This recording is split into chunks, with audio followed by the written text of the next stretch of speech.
Hello. In this video, I will explain what a platform problem. Java is a platform independent language. So, what is the problem with other language like C and C++? Why those problem not able to achieve platform independence feature? So, in order to understand platform dependency problem, first we have to understand what is platform. So, platform. Uh, Normally when we are having different operating systems, so we call this, okay, these are different platform, but this only operating system not form platform. There is also contribution of hardware as well. So software plus hardware, both these both will form for this term platform. So whenever we use this term platform, so we are referring our operating system and our uh, hardware, that is processor, both, because every processor is having different instruction set. But nowadays that uh, difference in processor is hidden by our operating system layer. So so a platform include both hardware and software. Now, what is the platform problem?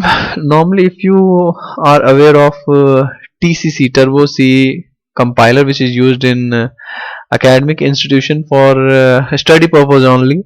So in that TCC, which is used on Windows platform, when you compile your source code using TCC, one object file is generated. Now this object file is specific to only Windows platform. It means if you take this file, if on another Windows platform, it will run, you can execute that file. But if you move that file to another operating system, say like Linux or Mac, that file will not work, because this file is actually specific. This file is a platform specific, only window this file format is only for Windows platform. So it will work on Windows and it won't work on Mac, it won't work on Linux. Now if a person is using these type of languages which don't offer platform independence feature, in that case developer has to write three code: one code for Windows operating system, one code for Linux, and one code for Mac. So same code has to be rewritten thrice, and this is a complete waste of efforts. So why a company, why any organization will go for such kind of rewriting of same code? So here comes the role of platform independence. And how Java achieve this platform independence? So in Java, our program execution is divided into two steps.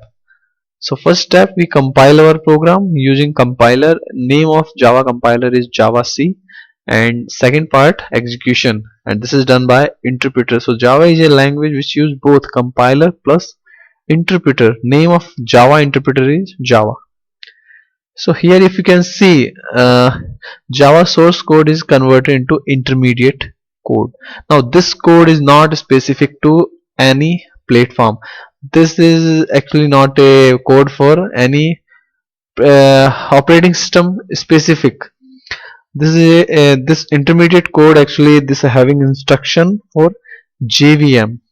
Like every processor has a instruction set, and that processor can understand only those specific instruction set.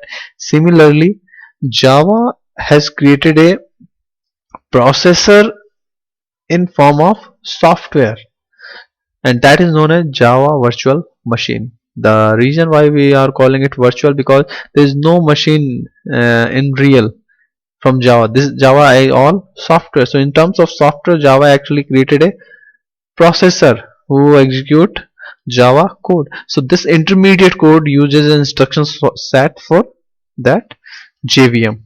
So when this code is generated, intermediate code, now this code can be taken on any platform.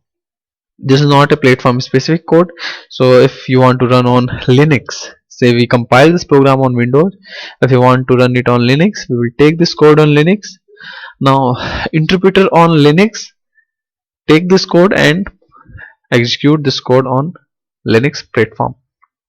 So it can be represented here as well. The bytecode, this intermediate code also known as bytecode, and you can see this bytecode when you compile your program. A dot class file is generated for every class you have written in your program, and once this bytecode is generated, you can take this code bytecode on any platform and you can run it. And here it's written object code. So in Java, when you execute a program, interpreter actually convert bytecode into object code, but after execution this code is not saved in the hard disk. So that's why this code cannot we cannot see on hard disk. So how Java achieve this platform independence feature? So say we are having these three operating system: Windows, Linux, Mac. Now in order to run any program on Windows, we have to convert that program into Windows compatible format. For Linux, we have to convert it into Linux compatible format, and same for Mac, we have to convert that program into Mac compatible format. Now what Java has done, Java installed one layer on top of this operating system, and this is known as JVM. Now what is the so Java says a programmer need to write code, and that code will be executed on JVM, and this JVM will do that conversion from code to Windows specific form, uh, from code to Linux specific form, from code to Mac specific form. So here on Windows, JVM will convert code from intermediate to Windows specific. So we can see JVM is actually different on every platform. So execution, when it comes to execution, so JVM, so JVM is a platform dependent. For every platform, JVM is different. So now when we compile our program, bytecode is generated, and that bytecode is run on JVM, and JVM will perform action accordingly that operating system. So JVM is platform specific, but it makes bytecode as platform independent, because bytecode on all platforms are same. So here we can say this bytecode will be converted into Windows using JVM. Here it will be converted into Linux format. Here it will convert into Mac format. So in Java, which uses compiler and interpreter both, so Java compiler is same for all platform, that is for compilation, and Java interpreter, which is also a part of JVM, that Java interpreter is different for every platform. Okay, so what is that intermediate code? We can see that intermediate code by using a Java P command. So I'm taking an example. If these three instruction we have written in main method, these instruction actually converted into a assembly like code, and these code actually instruction set of JVM. So 0 I load, this is used to load 10 into on the in the variable table. I add for adding, I store to store result in the variable table. So if you want to understand this thing more in depth, you can refer bytecode interpretation. So the just briefing this byte platform independence feature again. Platform independence feature means we can write program in Java and we can run that program on any platform. So no need to rewrite same code again for different platform. And the reason how Java achieved this platform independence feature: bytecode, a intermediate code, or you can say it dot class file. Thank you very much.